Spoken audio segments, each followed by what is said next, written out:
नमस्कार दोस्तों BA first semester exam 2024 से 2028 में जो भी छात्र है और दोस्तों आपका सब्जेक्ट हिस्ट्री में मेजर है तो दोस्तों आप सभी के लिए आज का क्वेश्चन दोस्तों बहुत ही महत्वपूर्ण क्वेश्चन होने वाला है। ठीक है, तो दोस्तों जो भी छात्र का हिस्ट्री ऑनर्स से आपके लिए क्वेश्चन बहुत ही महत्वपूर्ण क्वेश्चन है। ठीक है, तो आपको गलती से भी इस वीडियो को स्किप नहीं करना है। ठीक है, स्टेप बाय स्टेप आपको सारे क्वेश्चन के उत्तर को देखना है। ठीक है, तो दोस्तों यहाँ पे पहला नंबर क्वेश्चन ये है कि भारतीय इतिहास के स्रोतों के सर्वेक्षण पर प्रकाश डाले। ठीक है दोस्तों, इसके उत्तर में हम लोग जानेंगे कि भारतीय इतिहास के स्रोत मुख्य रूप से दो प्रकार के होते हैं। ठीक है दोस्तों, पहला स्रोत साहित्यिक स्रोत होता है। ठीक है दोस्तों, इनमें प्राचीन धार्मिक ग्रंथ जैसे वेद, महाकाव्य, बौद्ध और जैन साहित्य और विदेशी यात्रियों के यात्रा वृत्तांत शामिल है।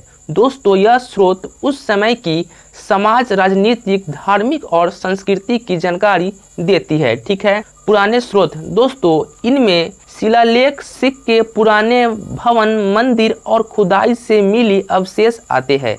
दोस्तों यह हमें प्राचीन सभ्यताओं, शासकों और आर्थिक व्यवस्था के बारे में बताते हैं। दोस्तों इन दोनों स्रोतों से भारतीय इतिहास की गहरी समझ मिलती है। ठीक है, चलिए दोस्तों अगला नंबर क्वेश्चन जो कि दोस्तों बहुत ही महत्वपूर्ण क्वेश्चन है। ठीक है दोस्तों, क्वेश्चन ये है कि भारतवर्ष की अवधारणा पर प्रकाश डाले। ठीक है दोस्तों, इसके उत्तर में हम लोग जानेंगे कि भारतवर्ष का मतलब है भारत की भूमि, जो प्राचीन समय से भारतीय सभ्यता और संस्कृति का प्रतीक है। ठीक है दोस्तों प्राचीन काल, दोस्तों भारतवर्ष का नाम राजा भरत के नाम पर पड़ा, जिन्हें एक महान शासक माना जाता है।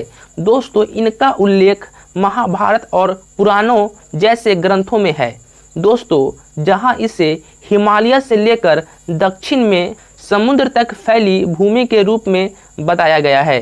ठीक है दोस्तों, सांस्कृतिक एकता, दोस्तों भारतवर्ष सिर्फ एक भूगोल नहीं बल्कि धर्म, परंपरा और संस्कृति से जुड़ी एक पहचान है।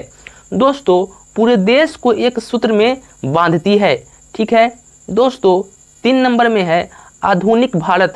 दोस्तों आज का भारत वही भारतवर्ष है जहां अनेक में एकता, अलग अलग धर्म, भाषाएं और संस्कृतियां मिलकर भारत को खास बनाती है। ठीक है दोस्तों, भारतवर्ष वह भूमि है जहां भारतीय सभ्यता ने जन्म लिया और दोस्तों यहां एकता और सांस्कृतिक धरोहर का प्रतीक है। ठीक है, चलिए दोस्तों आपके सामने यहाँ पे अगला नंबर क्वेश्चन जो कि बहुत ही दोस्तों महत्वपूर्ण क्वेश्चन है। दोस्तों क्वेश्चन ये है कि पर्यायवाची शब्द भारत के अनादि अवधारणा पर प्रकाश डाले। दोस्तों इसके उत्तर में हम लोग जानेंगे कि भारत के लिए कुछ प्रमुख पर्यायवाची शब्द है जो इसकी अनादि अवधारणा को दर्शाते हैं। ठीक है दोस्तों, इसके 1 नंबर में है आर्यावर्त। दोस्तों इसका मतलब है आर्यों की भूमि, जो प्राचीन भारतीय सभ्यता का प्रतीक है। ठीक है दोस्तों, इसके 2 नंबर में है जम्बूद्वीप। दोस्तों यह प्राचीन समय का नाम है जो भारत को पृथ्वी के 7 द्वीपों में से एक बताता है।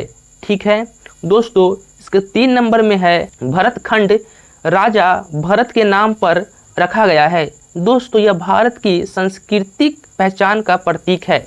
ठीक है दोस्तों, 4 नंबर पे है हिंदुस्तान। दोस्तों यह शब्द फारसी से आया है, इसका अर्थ है हिंद की भूमि। ठीक है, अब दोस्तों इसके 5 नंबर में है भारतवर्ष। दोस्तों इसका मतलब है भारत की भूमि, जो भारतीय संस्कृति को दर्शाता है। ठीक है दोस्तों, इसके 6 नंबर में है हिंद। दोस्तों यह शब्द सिंधु नदी से निकला है, जो भारत की पहचान को दर्शाता है। ठीक है, अब दोस्तों इसके 7 नंबर में है तपभूमि। दोस्तों इसे संतों और ऋषियों की भूमि माना जाता है। दोस्तों ये सभी शब्द भारत की प्राचीनता और सांस्कृतिक गहराई को प्रकट करते हैं। ठीक है, चलिए दोस्तों अगला नंबर क्वेश्चन जो कि दोस्तों बहुत ही महत्वपूर्ण क्वेश्चन है। ठीक है दोस्तों, क्वेश्चन ये है कि बौद्ध साहित्य पर प्रकाश डाले। ठीक है दोस्तों, इसके उत्तर में हम लोग देखेंगे कि बौद्ध साहित्य बौद्ध धर्म से जुड़ा हुआ साहित्य है, जो इसकी शिक्षाओं और सिद्धांतों को समझने में मदद करता है। दोस्तों इनके मुख्य भाग नीचे दिए गए हैं। ठीक है दोस्तों, इसके 1 नंबर में है त्रिपिटक, पाली कैनन। दोस्तों विनय पिटक भिक्षुओं के लिए नियम है। ठीक है दोस्तों अगला अभिधम्म पिटक, दोस्तों बौद्ध दर्शन और मनोविज्ञान। ठीक है दोस्तों, महायान साहित्य, इनमें महत्वपूर्ण ग्रंथ जैसे लोटस सूत्र और वर्जरचेदिका सूत्र शामिल है, जो गहरे बौद्ध सिद्धांतों का वर्णन करते हैं। दोस्तों इसके 3 नंबर में है जातक कथाएं। दोस्तों यह कहानियां बुद्ध के पिछले जन्मों के बारे में है, जो नैतिकता और करुणा का संदेश देती है। ठीक है दोस्तों, इसके 4 नंबर में है तिब्बती बौद्ध साहित्य। दोस्तों तिब्बती भाषा में लिखे गए ग्रंथों का संग्रह। दोस्तों इसके 5 नंबर में है आधुनिक साहित्य। दोस्तों आजकल भी बौद्ध धर्म के अनेक आधुनिक ग्रंथ और लेख लिखे जा रहे हैं। ठीक है दोस्तों, बौद्ध साहित्य बौद्ध धर्म की गहरी समझ और नैतिकता के पाठ पढ़ाता है। ठीक है, चलिए दोस्तों अगला नंबर क्वेश्चन आपके सामने बहुत ही दोस्तों महत्वपूर्ण क्वेश्चन ये है कि जैन साहित्य की विवेचना करें। ठीक है दोस्तों, इसके उत्तर में हम लोग देखेंगे कि जैन साहित्य जैन धर्म से जुड़ा हुआ साहित्य है दोस्तों, जो इनके सिद्धांतों और परंपराओं को दर्शाता है। दोस्तों इनके मुख्यतः 2 भागों में बांटा जा सकता है। ठीक है दोस्तों, इसके एक भाग है आगम साहित्य। दोस्तों यह मूल ग्रंथ है जो भगवान महावीर और उनके अनुयायियों द्वारा लिखे गए हैं। ठीक है दोस्तों, जैन धर्म के मुख्य सिद्धांतों का सारांश। आचारांग सूत्र दोस्तों नैतिक आचार और जीवन के बारे में है। ठीक है दोस्तों, इसके 2 नंबर में है अगम साहित्य।